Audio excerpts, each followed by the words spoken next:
I'm at fault, not him, so I don't mean to be so bad. He's not. Obviously, I'm going to jail.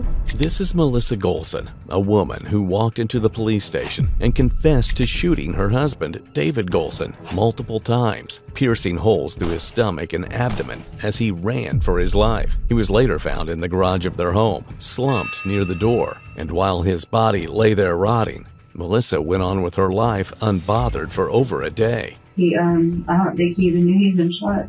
I didn't know. I didn't know what to do. I didn't know what to do. However, the real darkness didn't lie in the trigger that she pulled or her cold detachment. It was her motive behind committing such a devious crime. I'm still having difficulty understanding the decision to commit murder.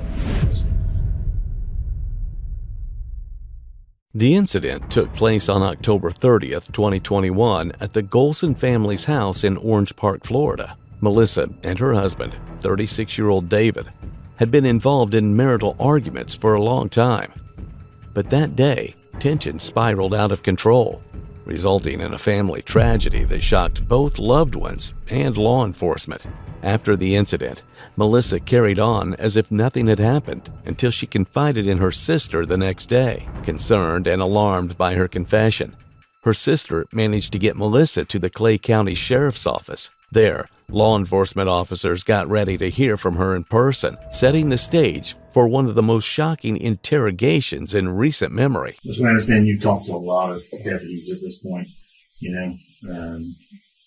A lot's been going on. He and I have not been present when you talk to the deputies. That's why we want to hear your stories straight from you, rather than getting it from somebody else that you've already talked to. It makes more sense if we hear it straight from you.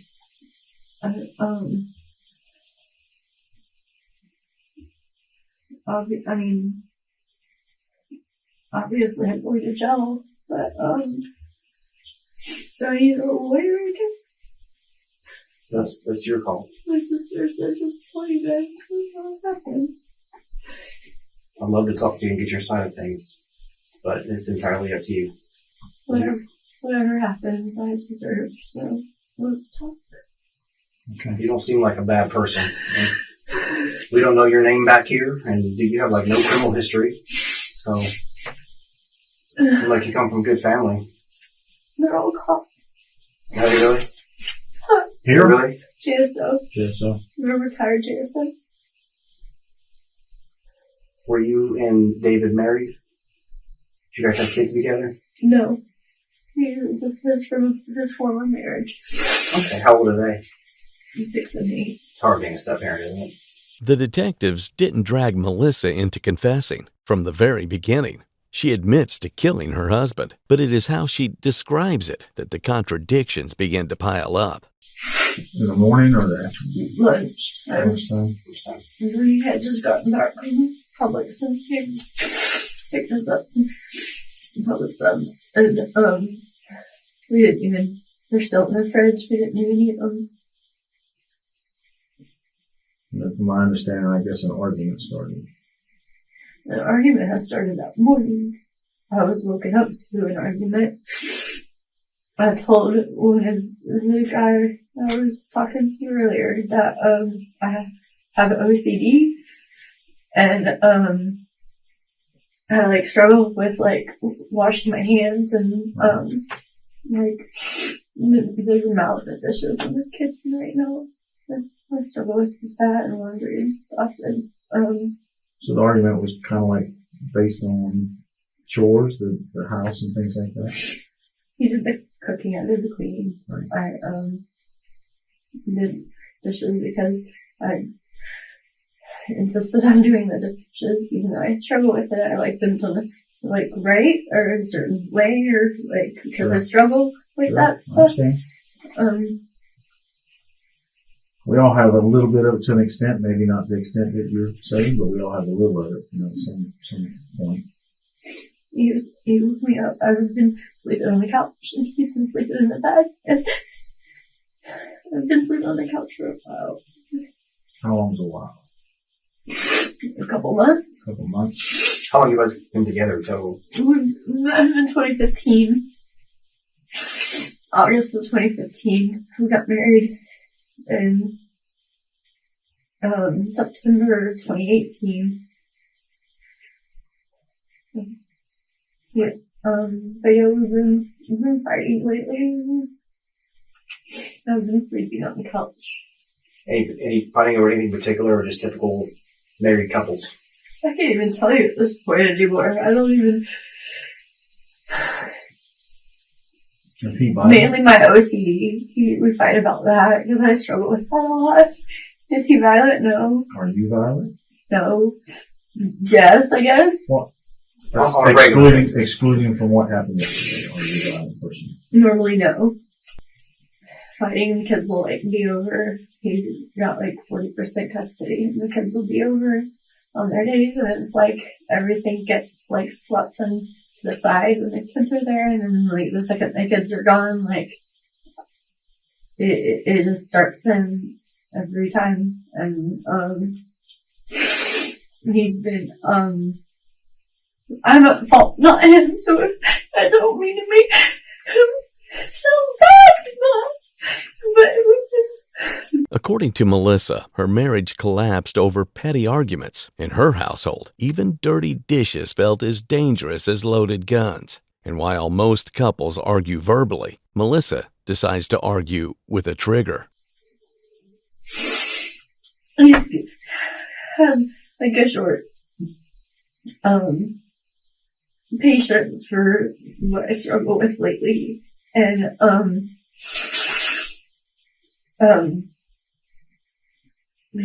Saturday he woke me up angry.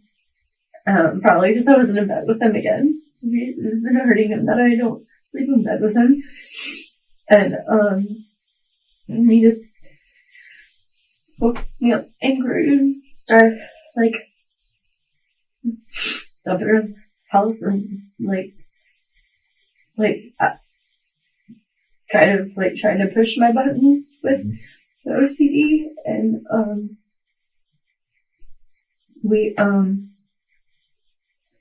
he threatened to call.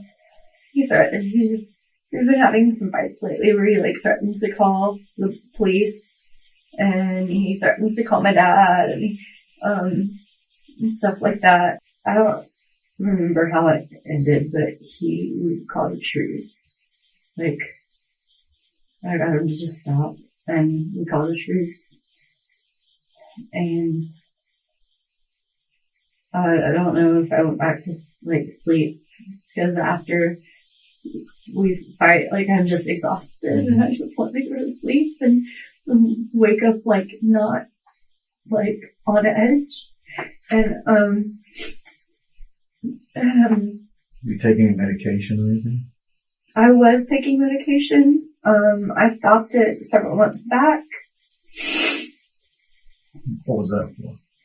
OCD. At this point, she even tries to flip the narrative, claiming that David was continuously yelling at her for not doing her chores, and that she was afraid of him. However, it was the other way around.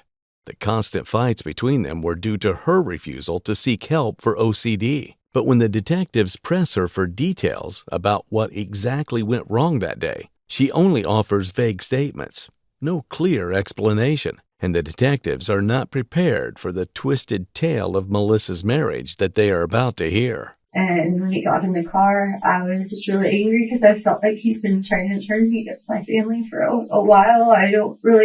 I came from a good family, and I was so close with my family when I first met him, and I don't really even like interact with a lot of my family members anymore. And I'm like, starting to question who he even was. I told him he was a liar. I told him that I had just called my dad and talked to him, and I called him a liar. And he took huge offense to that and got very upset that I called him a liar, and told him his calling, like the things that he's been saying and doing lately, that he just told him that like it was like a sham, his call, like him saying he wants to be like a pastor or whatever. It's a sham. And he got really upset about that all And we started fighting on the way home. And then when we got home, it was like World War III again. And he went in and went to the kitchen, and we had a mountain of dishes in there that of course bother me if anybody messes with them except me. Mm-hmm. And so he went in there and started messing with all the things that he knew would bother me. And what time did you guys get home? I don't know, it was around noon, which I don't know what time exactly it was. But that was when I pulled out a gun from the drawer and then shot him. The most sinister thing about this case isn't that she shot him. It's how and why she chose to do it. Her confession comes out so casually. One would think she's admitting to killing a mosquito and not her husband. And the intent? That's the part that even leaves the detective stunned. I know where I shot him. I looked at it. Where was that?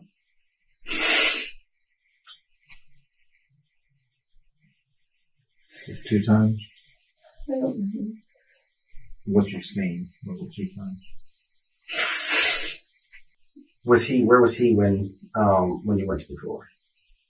I was beside the drawer. I was standing in the opening to the kitchen. He was over at the sink messing with the dishes. Trying to get a row out of you? Yeah. Did you shoot him from that location? I shot him from multiple locations. And I started pulling the trigger. We ended up running into the garage. He ran. Once I started shooting, he ran into the garage and I chased him into the garage. Was you standing by the door when you shot him, or did you walk up to him? He charged at me, and I started pulling the trigger. We ended up running into the garage. He ran. Once I started shooting, he ran into the garage and I chased him into the garage. Do you know if you shot him in the living room before the garage? You don't know, or? Mm-mm. You said he charged at you. Did he see you with the gun? I think he charged at me. Yeah, he saw me pull it out. When you ran into the garage, what happened in the garage? He was running to the far away to get away, and I was just shooting. And then I didn't even know I had shot him. I don't think he even knew he'd been shot. He started trying to wrestle the gun away from me. We were on the lawnmower. My back was against the lawnmower, and he was trying to wrestle the gun away, and there wasn't anything left in there. So the gun was empty at that point? I felt it was empty. It popped open or whatnot. And then he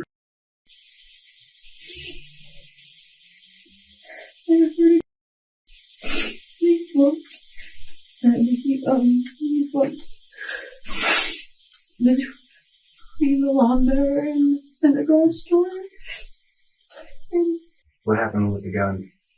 I put it down. It was in the garage. There was a green tote in there. I got up and sat on it. Just stunned. I never touched it. I looked at the hair and it touched it after that. Did you call anybody? Text or anything? Yeah. Did you think about calling rescue team? But you didn't because of what? Good. It's already done. I didn't know. I didn't know what to do. I felt so calm. I didn't know what to do. Melissa reveals that even after David tried to escape, and even when he was no longer a threat, she kept shooting him from multiple locations. And then she circles back to her line, "I didn't know what to do." Right. because killing someone takes so much hesitation. However, this is just the beginning. What she says next makes it very clear. She knew exactly what to do after pulling the trigger. What happened to today? There's a period in between it. What did you do? Where did you go? I laid down on the couch and I slept. I watched some TV and I cuddled with my dog and I slept. Did you ever go back out in the garage and check on him?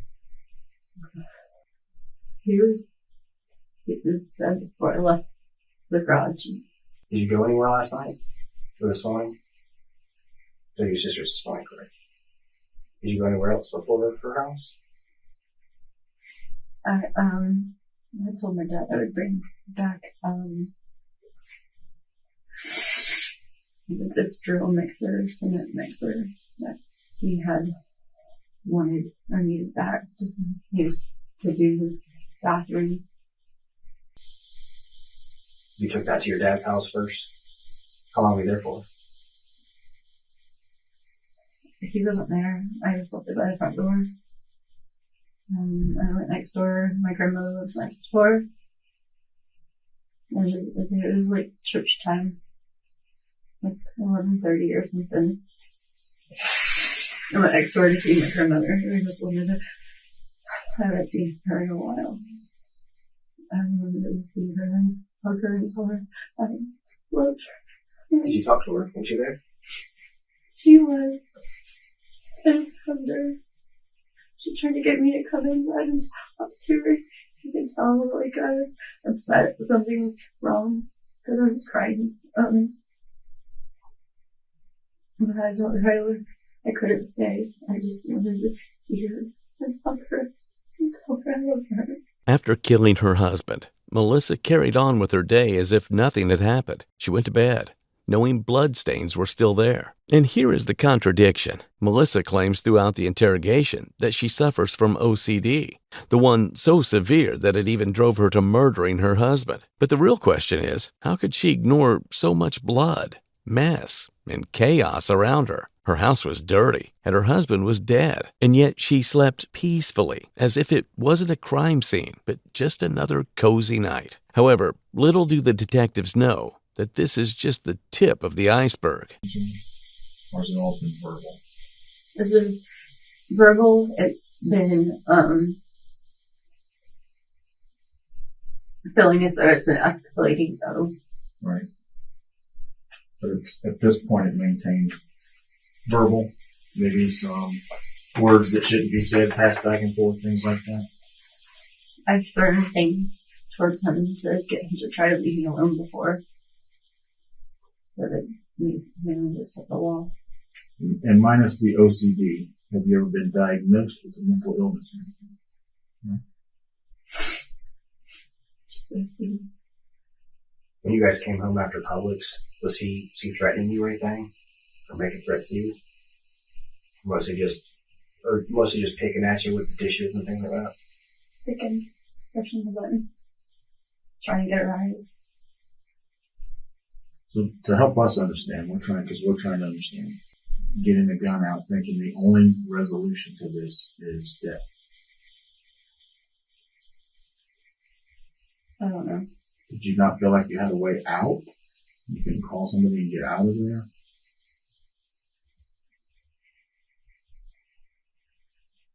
Just got built up. I just wanted to stop. I just wanted to be able to breathe and think. He just pushes my buttons and it's like, I just want him to stop. I just want to think. I just want to have calm. And it happens every time. I just want to, he wants me to like go do things and work on the house or do the dishes or whatever it is I'm supposed to be doing. And I just want to sleep afterwards. I can't because I'm so on edge afterwards. I just go lay down and then the next day it starts all over again because all I did was sleep the day before. And so you don't work? Throughout the interrogation, Melissa exhibits some bizarre habits that raise eyebrows. She's constantly wiping her nose with her bare hands, talking about how normally she lives, surrounded by piles of dirty dishes and dirty laundry stacked throughout the house. Is this the real definition of OCD? Or is it more like selective cleaning disorder? However, this excuse won't save her when detectives press her for the truth. So he's looking to get a rise out of you. He wasn't even trying to do the dishes. He just started like picking cups up and moving them around. He just thought it was funny. Just fish off. But were you yelling at him because of it? I was asking him to stop. Yeah, I was yelling for him to stop. Stop.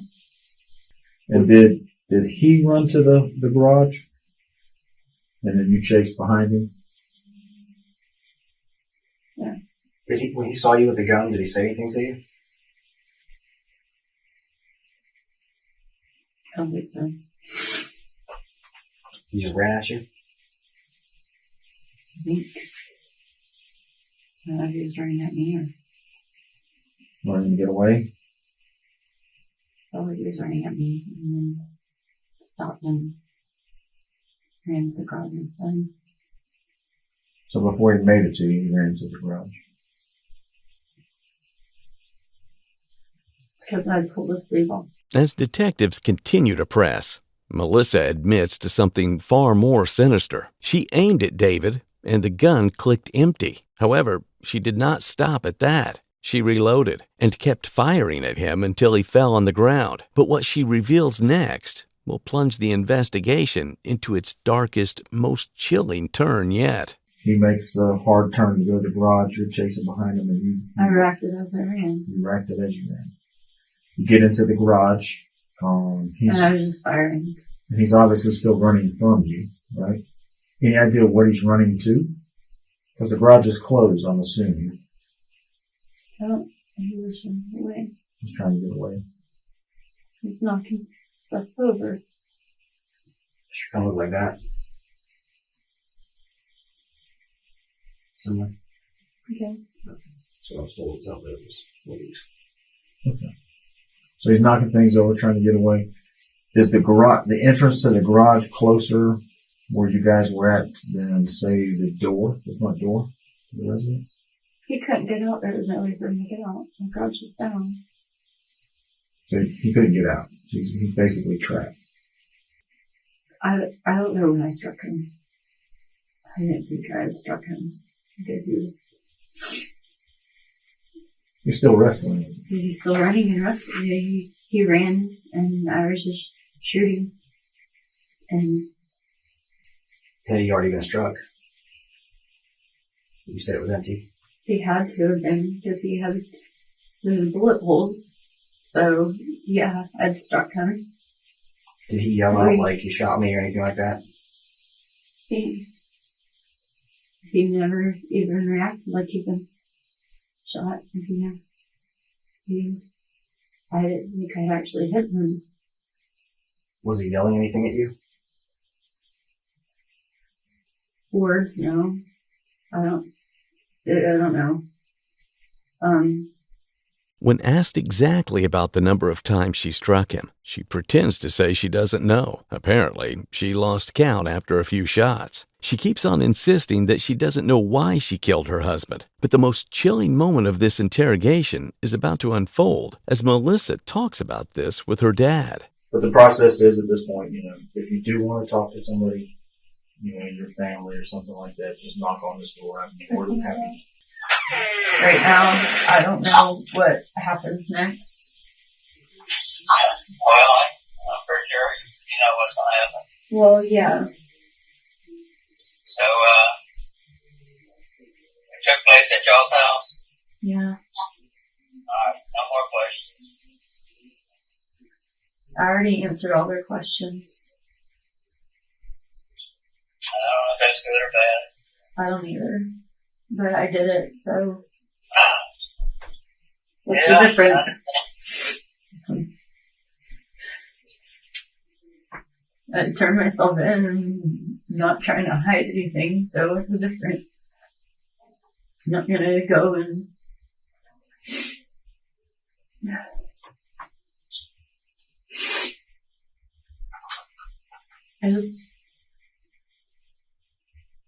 You what? I don't know, just... What did I call you? Yeah. So, It's fine. Just gotta pray for you. thank you. Will you come see me? When can? At some point, I don't know. I don't know. I don't know. You have to come. You have to call me whenever I'm available to do it. I know you have your hands full, so. But, well, That's alright. I get away for a few hours at a time. I love you. Love you. I'm so sorry.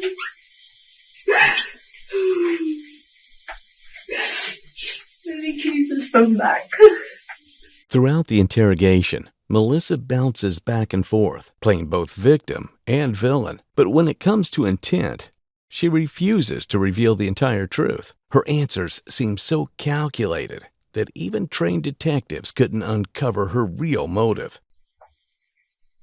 So what made you guys, what made you guys decide to drive all the way to Greenville Springs? Did she say you have to turn yourself in, or did you say I want to turn myself in? I went over to see her kids just because. Right, I remember that. And I was planning on telling her. I was still. I was not planning on laying this on her.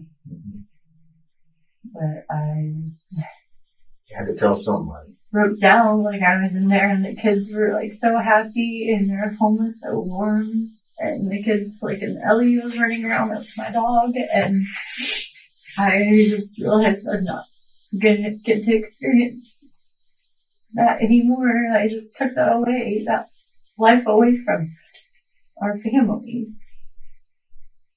You know, and understand, I don't have the OCD that you have. You know, I said we all have some type of it, but not to the extent that you have.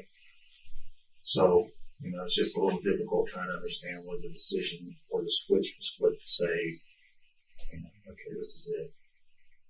And it was, and as you said, it was to get him to stop till he lost you could breathe. You are being charged with second-degree murder. Okay? You already knew this was coming. So basically, you're going to see the judge in the morning. The judge will set a bond. Okay. Sometimes they can do a no bond, or they'll just set a mid to high bond to see if you can bond out. Okay. Just take this. You got to take all this at one step at a time.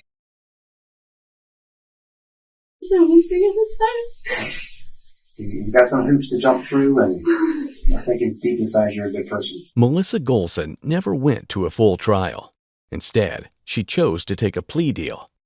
Following her arrest on November 1st, 2021, she was charged with second-degree murder and held without bond. In May of 2023, she pleaded guilty to second-degree murder. As part of this plea agreement, on May 15th, 2023, Melissa was sentenced to 40 years in Florida State Prison.